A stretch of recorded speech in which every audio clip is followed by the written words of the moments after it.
Emigro a Guadalajara de niño, porque mi padre se muere aquí y entonces mi madre se va a vivir a la tierra de su padre, que sería Tepatitlán, Jalisco, pero nos quedamos en Guadalajara.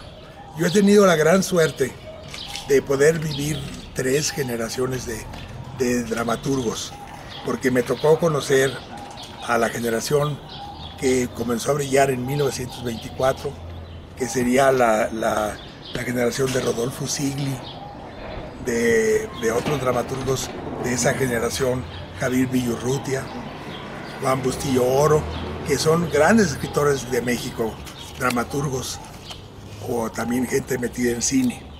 Posteriormente me tocó yo ser muy joven cuando la generación que le pondríamos el nombre de 1954 llegó, sería Emilio Carballido, pero sobre todo el gran dramaturgo de esa generación, Hugo Argüelles, a quien yo respeté mucho. Y después viene mi generación, que alguien la ha llamado 1984, cada 30 años. Entonces realmente en 2014 entró una nueva generación de jóvenes. Ya la mía no es, pero me da gusto que los jóvenes me montan mis obras. El caso de Jacques, el primer mexicano, pues tiene ya varias puestas y la escribí siendo un hombre de 70 y pico de años en ese momento. Y entonces para mí es una alegría venir a ver esta puesta y ver que mi teatro sigue interesando a los jóvenes.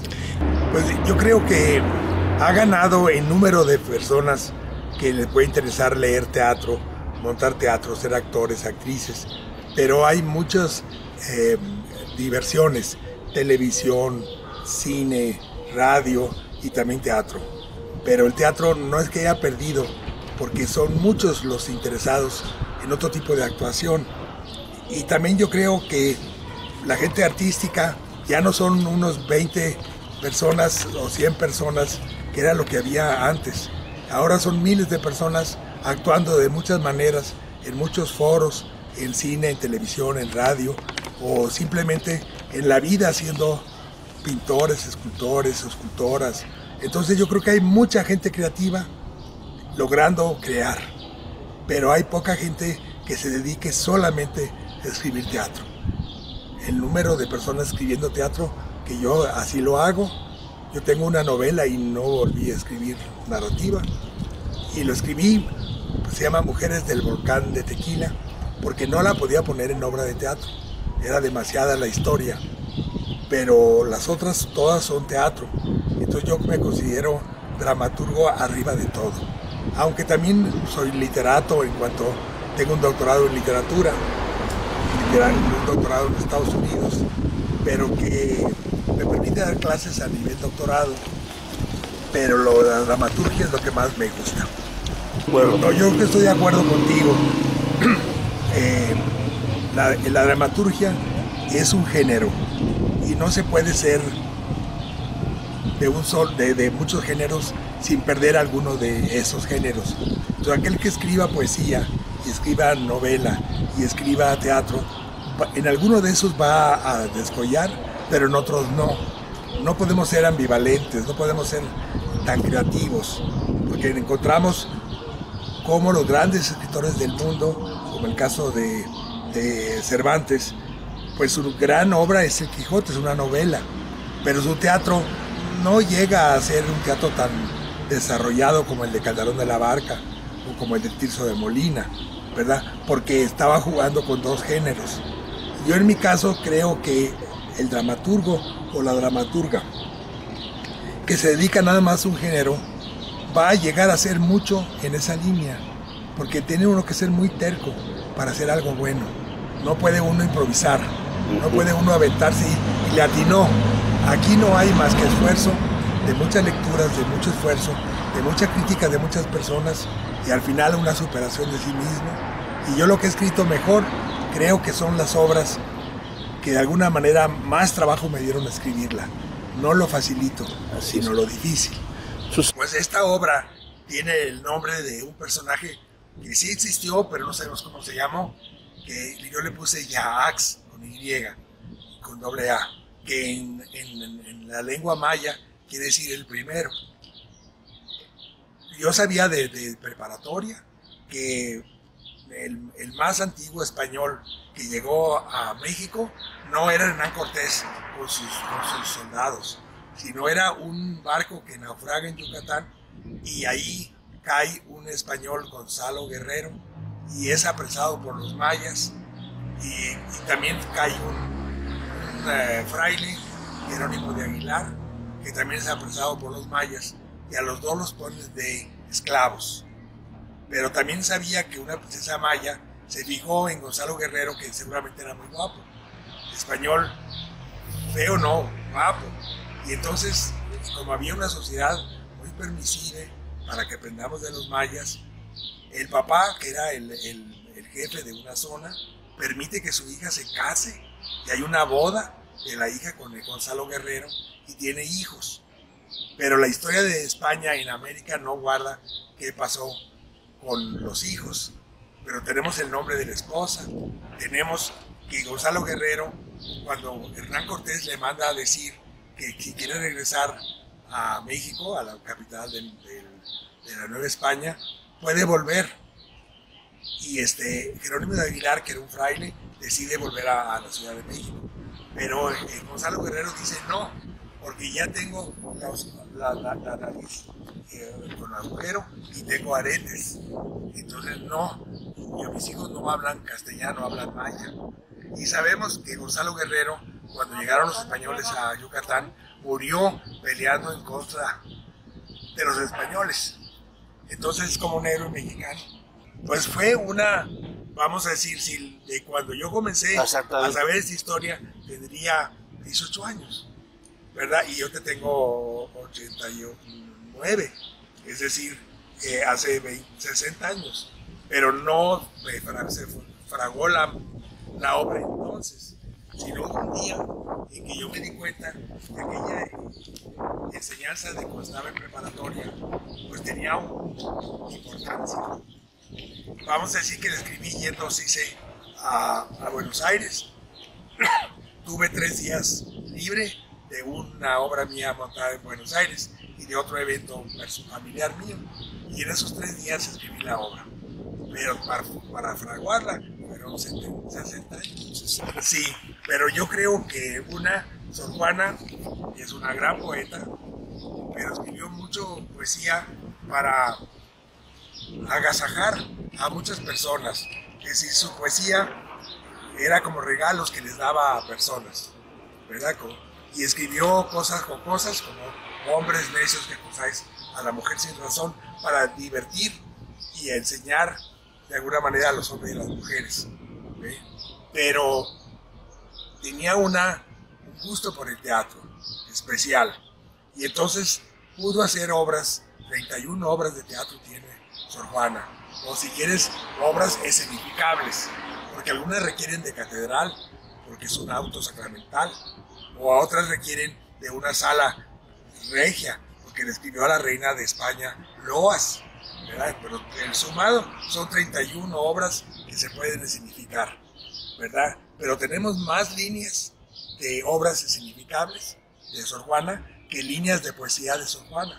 Entonces, ¿fue más poeta que dramaturga? No, fue más dramaturga que poeta en cuanto a las líneas que escribió. Pero en el fondo, yo pienso que se sentía más libre haciendo obras de teatro, porque nadie se las iba a criticar y nadie las iba a sumar las sílabas o contar las letras, ¿sí? Entonces ella se refleja más a sí misma haciendo teatro que se refleja a sí misma haciendo poesía. Entonces, ¿qué le gusta más a usted? ¿Encontrar una Sor Juana que se pinta o una Sor Juana que se diluye? A mí me gusta la Sor Juana que se pinta, y eso es solamente el teatro, o mayormente el teatro, porque en su poesía tiene cosas que brillan, pero no tantas como brilla la personalidad de ella como mujer, como es en el teatro. Fue muy particular. Yo me casé con una licenciada en letras españolas, mi esposa, por eso que acaba de morir hace 15 días, doloroso.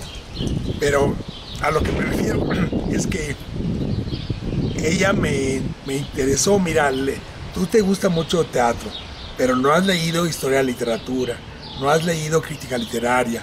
Entonces sus libros que ya tenía en casa o que me recomendaba, los fui leyendo.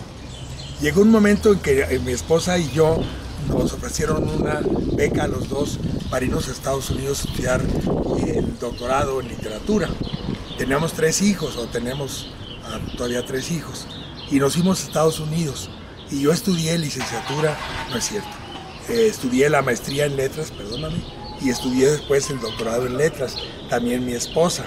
Y en ese tiempo fue cuando me pedían que un trabajo final, que una muestra de investigación, y fue cuando yo me fui dando cuenta que Sor Juana tenía varias obras perdidas, que sabíamos por escritos de la época de Sor Juana, que las había escrito, pero que no habían llegado a nuestro siglo XX. Y yo, curiosamente, me puse a trabajar en buscarlas, y encontré, claro, ¿dónde lo encontré? En Estados Unidos. ¿Por qué? Porque yo vivía allá. Si lo he buscado en México no lo encuentro, porque está allá.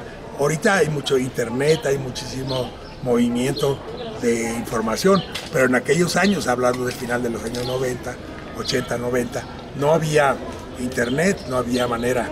Pero estando en Estados Unidos, yo sí podía llegar a hablar por teléfono o mandar un fax, que se llamaba entonces la primera, y allí descubrí 2 obras. Una, La Segunda Celestina, que es una comedia que sabíamos por escritos de la época de 1700, que se había muerto el dramaturgo español, que había muerto, y que era como un protegido de la reina Mariana, que era la mamá del rey de España, y que quedó inconclusa. Pero había 4 cumpleaños de la reina Mariana que había festejado con obras de ese mismo dramaturgo, Agustín de Salazar y Torres. Pero en la última obra se murió el dramaturgo sin acabar su obra. Entonces yo me propuse a buscar la obra inacabada de Agustín de Salazar y Torres, y me encontré en una colección comprada de España que llevaron a Nueva York, que se llama la Asociación Hispanic Society, Sociedad Española. Me encontré una Segunda Celestina, que se llama la obra de Agustín de Salazar y Torres, pero terminada. Pero si yo sabía que se había muerto el dramaturgo, ¿cómo estaba terminada? ¿Quién la terminó? Entonces logré demostrar que había sido Sor Juana, porque misma Sor Juana, en Los Empeños de una Casa, que es una de sus comedias, la más conocida de sus comedias, Los Empeños de una Casa, dice en un sainete que está dentro de la obra, que esa obra que representan esa noche es una obra mal hecha, que era mejor hacer a Celestina, dice Sor Juana, puño y letra, y le dice a un actor a otro actor, en que vos estuviste tan gracioso. Y entonces nos damos cuenta que Sor Juana estaba jugando con el nombre de un personaje de una comedia que ella había escrito. Entonces yo saqué la teoría de que esa comedia la había terminado Sor Juana y había corregido algunas cosas, porque nadie escribe una comedia primer acto, segundo acto, tercer acto, pica, y además para hacerla toda se requiere conocerla toda. Octavio Paz vivía, ya tenía el premio Nobel, y entonces se interesó con mi investigación, yo se lo comenté, y entonces él leyó mis conclusiones y él apagó con su dinero la edición de la comedia perdida de Sor Juana, y se hicieron 4,000 ejemplares, que es mucho para una edición mexicana, gracias a Octavio Paz, que siempre apoyó mi investigación. Entonces esta obra ha tenido gente que dice que no era de Sor Juana, o gente, cada vez más número de gente que sí es de Sor Juana, y a mí me da gusto que ahorita, ya estamos en el nuevo siglo, ya no hay nadie que diga que no es de Sor Juana.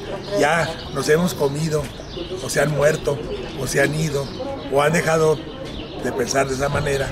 Entonces ya todo el mundo dice, Sor Juana tiene 3 comedias. La primera, La Segunda Celestina. Y soy yo el que grito de gusto, porque qué maravilla, porque tengo a tantos sorjuanistas, todos diciendo que sí, nadie diciendo que no. En sus tiempos hubo algunos que dijeron que no, pero yo creo que era más envidia en contra de Octavio Paz, que era un gran sorjuanista, y querían darle la cabeza a Octavio Paz, que me apoyaba.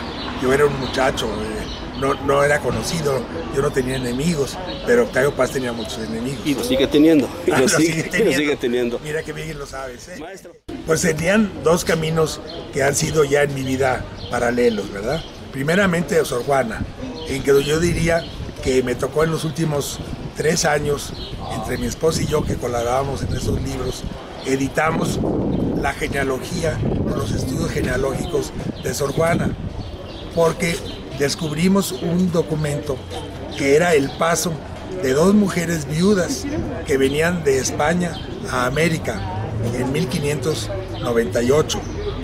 Y esas 2 mujeres viudas, la más jovencita era hija de la otra, era abuela y hija, tenía 2 niños, y uno de ellos era Francisco de Azuaje, porque el papá era Damián de Azuaje, que ya se había muerto, era soldado y lo habían matado en América. Entonces ese documento me abrió 2 cosas, que el apellido no era Asbaje, sino era Azuaje. Era una mala transcripción que Amado Nervo, nuestro poeta del siglo XIX y XX, le puso B grande erróneamente. Era lectura de B pequeña, Asbaje. Y en segundo lugar, que la familia esta del papá era una familia muy famosa, muy rica, con muchísima importancia en nuestra historia literaria. 2 de los poetas, no digo ahorita para no correr tanto por ese lado, más famosos del tiempo de la colonia, eran tíos o sobrinos de la familia de Sor Juana. Entonces que del papá de Sor Juana había una familia rica y culta, y la mamá de Sor Juana no sabía escribir, que lo dice la historia, ¿no? Entonces ese es un camino, sacar la genealogía de Sor Juana y seguir investigando, que todavía hay mucho por descubrir. El segundo es paralelo, no es segundo lugar, es paralelo, que es escribir teatro. Ahora estoy pensando, después que escribí Yax, el primer mexicano que aquí en el Foro of Spring se está representando, escribí otra obra sobre la persecución de los judíos en época de la colonia en América, ¿me entiendes? Y el asesinato terrible de Luis de Carvajal y de la Cueva, que es el sobrino y homónimo del que conquistó Nuevo León, que es Luis de Carvajal y de la Cueva. Tuvo un sobrino homónimo, se llama igualito, que lo quemaron vivo con su madre y sus 2 hermanas porque eran judaizantes. No querían creer en Cristo, sino seguían creyendo en la deidad judía.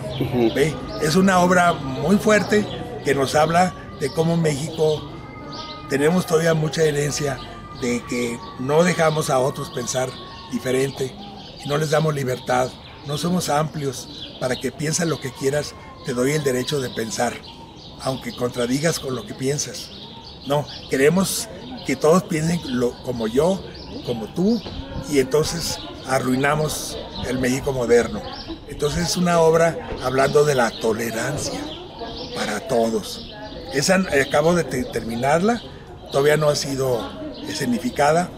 Ahora con el COVID se iba a montar en Nueva York, porque mi obra sucede en una conferencia que se da en Estados Unidos, y el conferenciante que comienza a hablar de este personaje histórico, don Luis de Carvajal y de la Cueva, se transforma durante la conferencia, se transforma en don Luis de Carvajal y de la Cueva, enfrente de las personas, y se pone la ropa que se ponía a los que iban a matar por ser enemigos de la iglesia.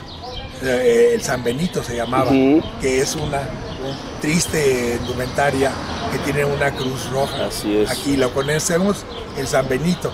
Lo usa en su conferencia, aunque el público que supone va a la conferencia sabe que no es el personaje histórico, don Luis, es el moderno que significa, pero al final se transforma.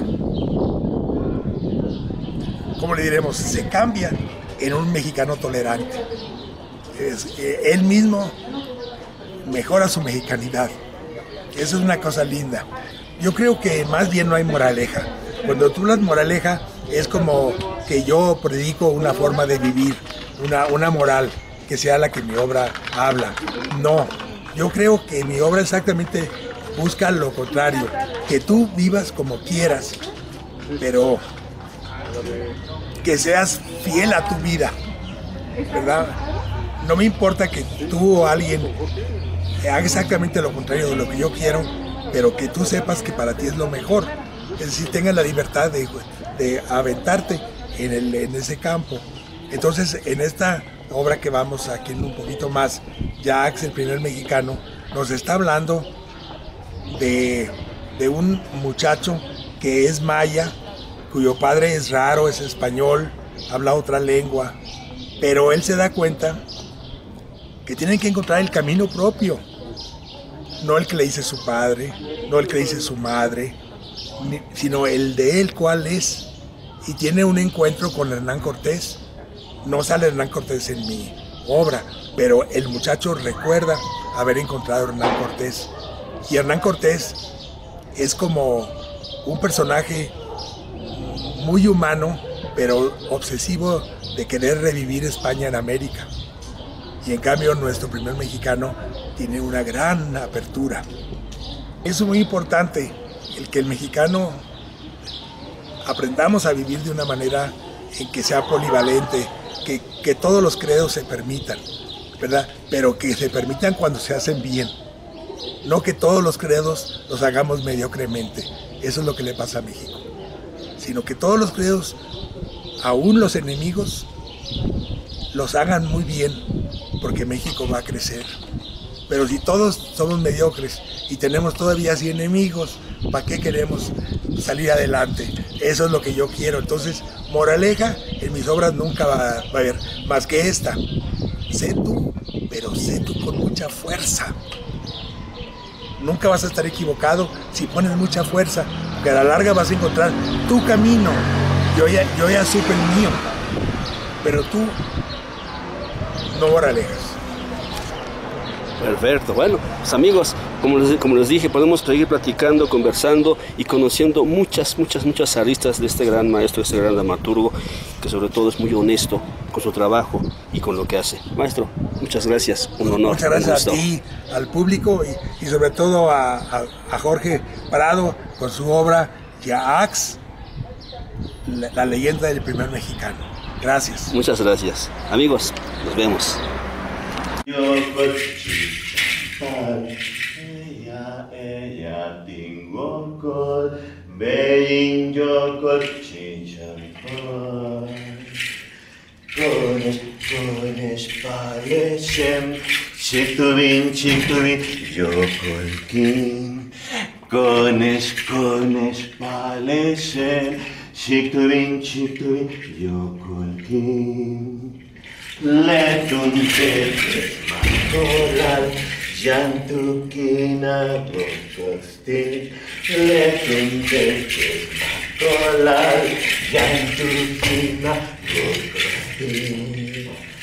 Kones palesem, chikuin, yokolkin. Kones palesem, chikuin, yokolkin.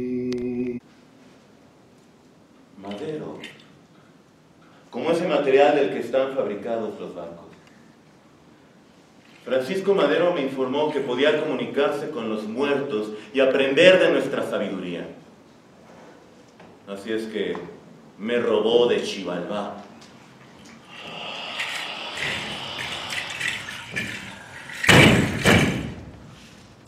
Para hacerme su pregunta.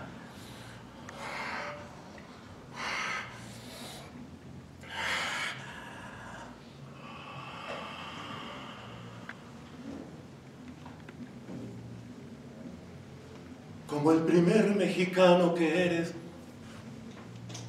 ¿qué querrías hacer? Yo soy el primer gobernante escogido por el pueblo de esta nación y no sé qué hacer, ni a dónde conducirlo. Yo no puedo ser un gran presidente y sé que pronto me van a matar. No puedo gobernarlos pero al menos quisiera comprenderlos. Si tú fueras el Cújula Jau, el gran señor de todos los mexicanos, ¿tú qué harías? Yo abrí la boca.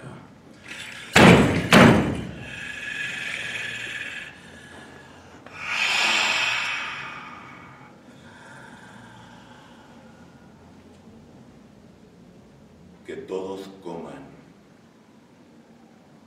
Que todos coman el maíz que da esta tierra. Que todos beban las palabras de los viejos. Que todos lleguen a morir con la cara satisfecha. Aquí y ahora tomo conciencia y declaro que ninguno de mis amigos sabe tanto como yo, porque esto lo aprendí de mi padre y también de mi madre, y por eso soy 2 veces sabio.